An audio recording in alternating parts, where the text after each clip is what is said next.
Okay, readers, this is your purple Listen and Respond, A Wrinkle in Time, Chapter 2. So we're going to preview this a little differently today. So I want you to preview by looking at this first page of the chapter. Go ahead and think about what do you think it might be about just looking at this first page of the chapter. It says Mrs. Who, and it's got a dog. So go ahead and use that to fill in your preview. You could come up with 3 things if you can. If not, then 1 or 2 is fine. So the characters are probably going to stay the same. Maybe you find some new things out about your characters. Maybe there are new characters added. Maybe the setting changes. If the setting changes, I want you to add that to the setting of the story. So we're gonna go ahead and start reading. Bring smack. It must have been a dream. I was frightened by the storm, so I dreamed I went down to the kitchen and Mrs. What's-It and Mother getting so upset about the, what was it? Test something. Sizzle, sniff. Where's Charles? Still asleep. We had rather an interrupted night, if you remember. I hoped it was a dream. No, Meg, don't hope that. I don't understand it either, but one thing I've learned is that you don't have to understand things for them to be. I'm sorry I showed you I was upset. Your father and I had a joke about Tesseract.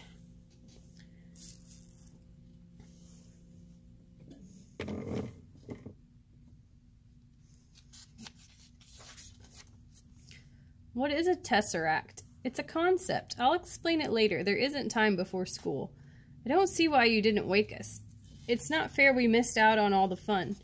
You'll be a lot more awake in school than I will. Who cares? If you're going to let old tramps come inside in the middle of the night, Den and I should be around to protect you. Father would expect us to. You have a great mind and all, Mother, but you don't have much sense, and certainly Meg and Charles don't. I know, we're morons. Don't take everything so personally, Meg. Use a happy medium for once. You just make everything harder for yourself. Like at school, you just goof off and look out the window. And Charles Wallace, he's going to have an awful time next year when he starts school. We know he's bright, but he's so funny around other people, and they're so used to thinking he's dumb, I don't know what's going to happen to him. Let's not worry about next year till we get through this one. More French toast, boys?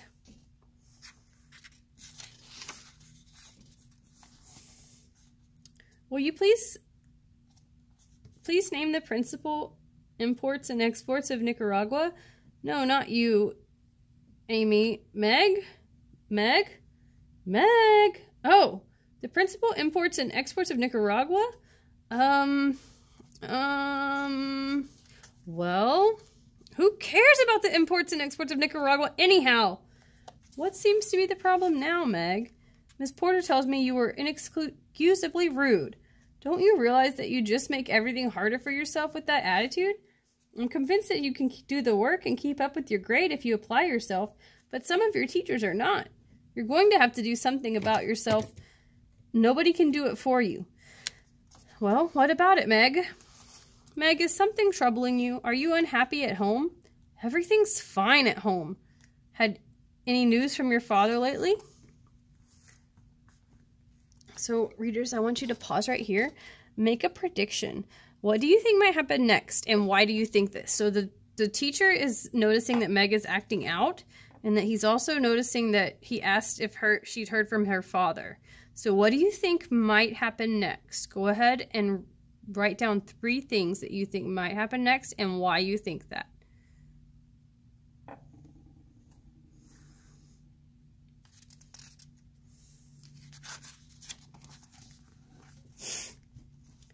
Just what was your father's line of business? Some kind of scientist, wasn't he? He is a physicist. Meg, don't you think you'd make a better adjustment to life if you faced facts? I do face facts. They're lots easier to face than people, I can tell you. Then why don't you face facts about your father? You leave my father out of it. Stop bellowing. Do you want the entire school to hear you? I'm not ashamed of anything I'm saying, are you? Do you enjoy being the most belligerent, uncooperative child in school?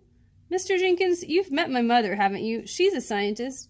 You can't accuse her of not facing facts. She has doctor's degrees in both biology and business is facts. Oh, wait. She has doctor's degrees in both biology and bacteriology. Her business is facts. When she tells me that my father isn't coming home, I'll believe it. As long as she says father is coming home, then I'll believe that. Very well. I can't do anything else with you. Go on back to class. Try to be a little less antagonistic. Maybe your work would improve if your general attitude were more tractable.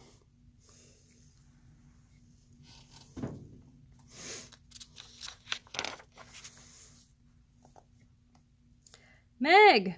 Hello, Fort. Come on, let's go. Where? I thought we'd go see Mrs. Whatsit.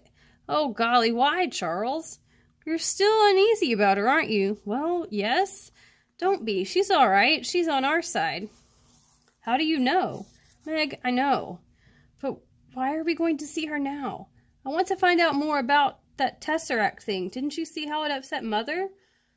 When Mother can't control the way she feels, when she lets us see she's upset, then it's something big.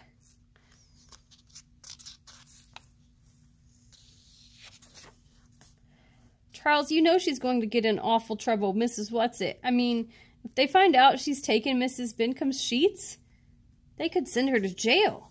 One of the reasons I want to go over this afternoon is to warn her and her friends. I'd forgotten about them. I don't really think they'll let anyone find out about them, but I thought she would mention the possibility. Sometimes kids go out there looking for thrills. Sigh. Charles loves me at any rate. School awful again today? Yes. I got sent to Mr. Jenkins. He made snide remarks about Father. I know.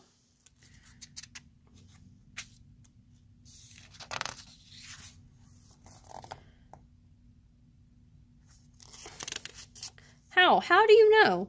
I can't quite explain. You tell me, that's all. But I never say anything. You just seem to know. Everything about you tells me. How about the twins? Do you know about them too? I suppose I could if I wanted to, if they needed me, but it's sort of tiring, so I just concentrate on you and Mother. You mean you read our minds? It's not that. You tell me sort of inadvertently. That's a good word, isn't it? Mother looked it up in the dictionary for me this morning. I really must learn to read, except I'm afraid that it will make it awfully hard for me in school next year if I already know things. I think it will be better if people go on thinking I'm not very bright. They won't hate me quite so much. Somebody's here. Somebody's hanging out around the house. Come on.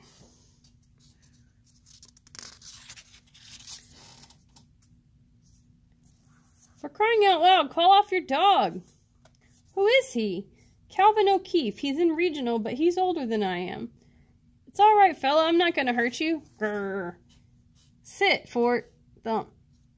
Okay, now tell us what you're doing here. I might ask you the same thing. I might ask the same of you. Aren't you two of the Murray kids? This isn't your property, is it? Tell me about him, Meg. What would I know about him?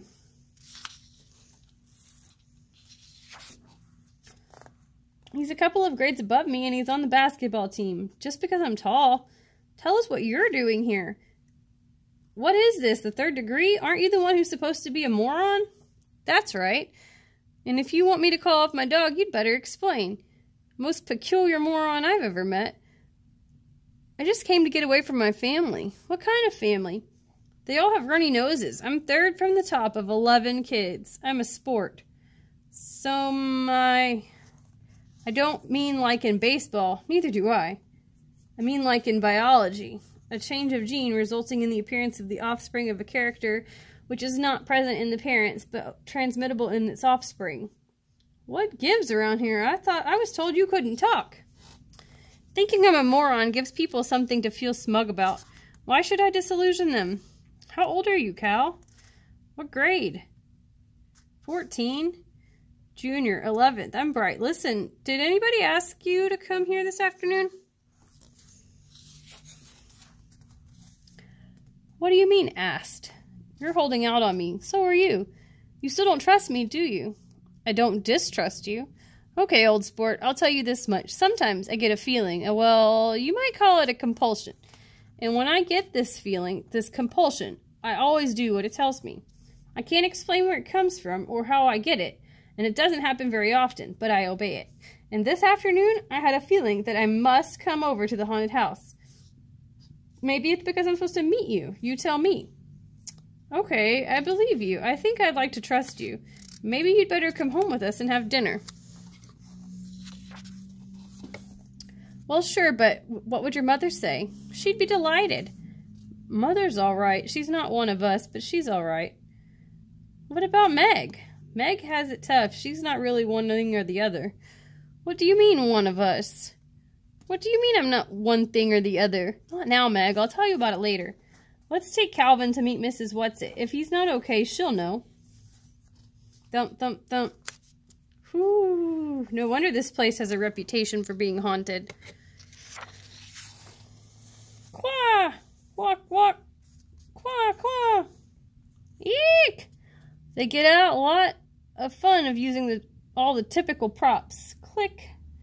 Creak. Come on, follow me. Mrs. Who? I don't think you should have taken Mrs. Buncombe's sheets without consulting me.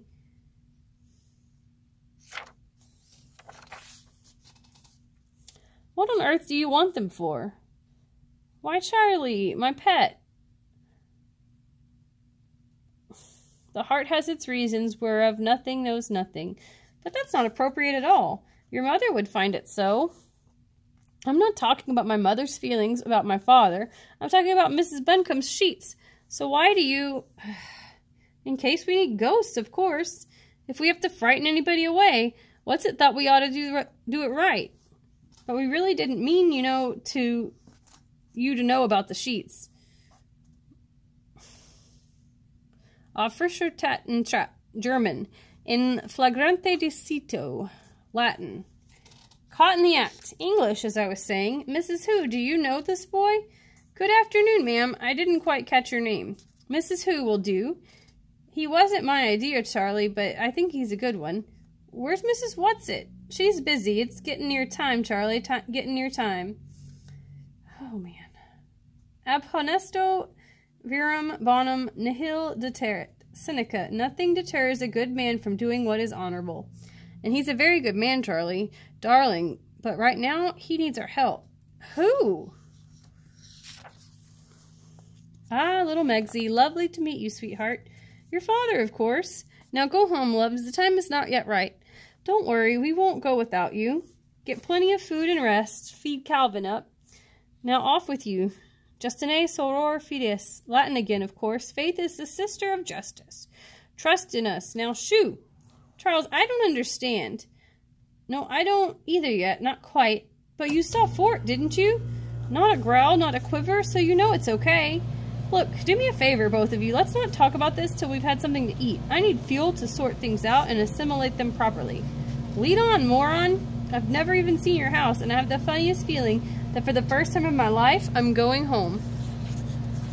So that's the end of that one. I want you to think about, what do you think home would look like to this new character? You could visualize that on your visualized sheet. And then you're going to summarize this chapter. So at the beginning of the story, A Wrinkle in Time chapter 2 talks about, and then go into what happened at the beginning of the chapter, what happened in the middle of the chapter, and then what happened at the end of the chapter. Go ahead and do that. And then after you finish that, you can turn in your Respond and Blog document, and then you can move to Lexia, IXL, or MobiMax.